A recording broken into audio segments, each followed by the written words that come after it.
Ja, det gik jo også godt.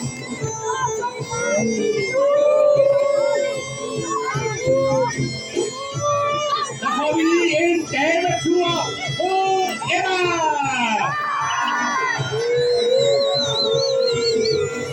Jeg kan personligt sige, at hun har en godt og solid højrehåndslæg. På Emma!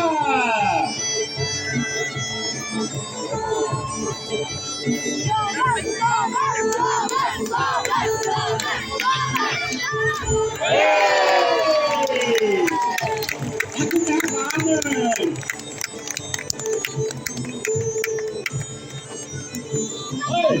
Tog hun begge balloner?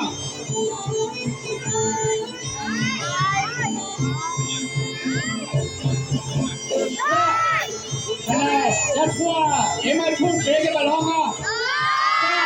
Så er der flest point for nu til...